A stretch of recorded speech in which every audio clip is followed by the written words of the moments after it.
Game 1 ng PBA Finals. Sa first possession pa lang, switch ng bantay dito yung TNT para mapostehan ni RR Pugoy si RJ Abarientos. Ito yung magiging point of attack nila and good result para sa katropa for the first points of the finals. Then, grabe yung bantay nila kay RJ, which na-force si RJ to commit an offensive foul. Good defense from Nambatak. Actually, maganda yung defense niya talaga overall. Ito yung sinasabi natin doon sa Ross series, yung ball denial na hindi ginagawa pag lumalabas si Josh David. Tas on offense, sobrang init ni Ray Nambatak, hitting 2 3-point shots. Pero RJ Abarientos is on another level this season. Ito talaga yung result ng mga extra work niya. As in, grabe daw talaga siya mag-practice eh. Good defense na to from Ray ha. Contested, quick, catch and shoot, patay. Tsaka, hindi na siya totally liability ng sa defense kasi he's trying to guard. Hindi katulad ng ibang offensive guards na nakatayo lang sa defense. Siya talaga is nagbibigay rin ng body. As in, hindi siya lamya. Tapos na makikita nating easy points na pag siya yung bantay. Tapos ayun, binigyan pa nila ng space courtesy ng ginawa ni Brownlee, RJ for the 3-point shot. Then Ginebra moving the ball well. Troy Rosario open sa 3-point distance. Bang!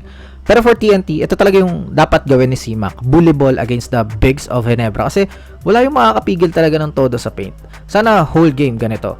Plus, yung scoring ni Calvin Oftana. Pero Ginebra, mainit talaga sa labas. Jeremiah Gray to end the quarter sa 3-point distance. In the second quarter, pa rin yung Ginebra sa labas. Here, bad coverage from TNT. Lahat nakatingin sa poste, leaving Ralph Ko open sa 3-point distance. Tsaka yung shot selection ni C-Mac should be more aggressive on driving on the paint. Open yung baseline at yung rim pero he decide to a contested jumper. Again, yung key for them is maging bully siya. Going to Ginebra, grabe na utakan ni RJ, ang veteranong si Jason Castro. Pansin niyang susundot kaya nag-motion siyang titira. Sabi ng ref, on the floor, pero pag challenge ni Coach Tim, successful sila. 4 free throws para kay RJ Abarientos. Yan din yung nag-build ng momentum nila, lalo na dito sa steal na sana for TNT pero Ralph Ko saves the possession. Easy 2 points para sa Ginebra. And here, nagiging problem na sa TNT yung rim protection. Pilipilit nilang gawing center si C-Mac dito. Brownlee just going all the way. Hindi siya ball guys. They need to play their other big man. Then, hindi na talaga nabubuli si RJ on defense. Gets the charge against Ray ng Batak. Plus, naging sagutan ng imports. TNT settling for a single coverage against Brownlee. Sa Ross, hindi gumana yan. Magaling pa rin talaga kahit 38 na. And C-Mac, diba maganda yung nangyayari if he's forcing his way sa paint kasi wala namang elite rim protector din yung Ginebra eh. Pero mas yung Jin Kings yung nag-exploit ng mga mismatches dito sa game 1. Plus yung gravity ni RJ, mas naging magaan yung feeling ni Scotty as he is shooting well, hitting so many 3 points sa first half. Sa third quarter, for sure yung mga ninonote natin dito is mapapansin rin yan ng TNT sa locker room. Sila yung master sa mga ganyan. Content creator lang tayo. Sila yung mas advanced sa mga ganyan. Kaya yun, kakasabi lang natin yung rim protection ng Ginebra. Ganun yung ginawa ng TNT sa quarter na to. Pugoy forcing his way sa paint. Tapos yung sabi natin na key for TNT is maging bully si C-Mac. Ayan na, going all the way and one. Alam natin kayang-kaya atakihin sa Japet, so why not? C-Mac again. Kahit nga si Jordan Heading using his right hand over Aguilar, they are now on a striking distance. Sa final period, medyo naging okay yung coverage kay JB nung si C-Mac na yung kumuha sa kanya.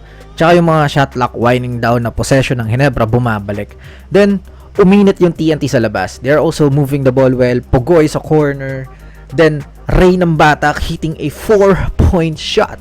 Tas next possession, nakunan niya ng foul si RJ Abarientos for 3 free throws.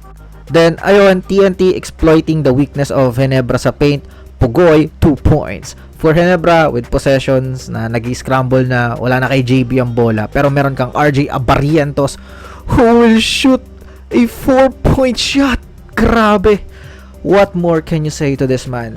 Pero merong Pugoy ang TNT. Gets fouled para sa 2 free throws. Again, attack the paint. Pagdating sa Ginebra, mukhang wala na namang mangyayari sa kanilang offense once na hindi umiikot, walang off-ball movement. But, again, you have RJ Abarientos with all the guts, at times a crucial 4-pointer. Bang! Grabe ba? Going to TNT, nag-attempt din sila ng 4 points pero mintes. But CMAC saves the possession. Pugoy for the tie. Bang! Ang ganda ng laban. Tabla na yung laban and Brownlee has the ball. Isolation over CMAC using the glass. Yes sir! 0.06 remaining and TNT used a beautiful out of bounds play. Mintes lang to for Oftana. Pero what do you think also sa last play na to? Is it a foul or a good non-playoff foul? So anyways, what a ball game. Let me know all your thoughts in the comment section below. This is Egon Hoops. See you sa game 2. Grabe, ganda no? Wala na pala akong takeaways. Sobrang ganda ng laban.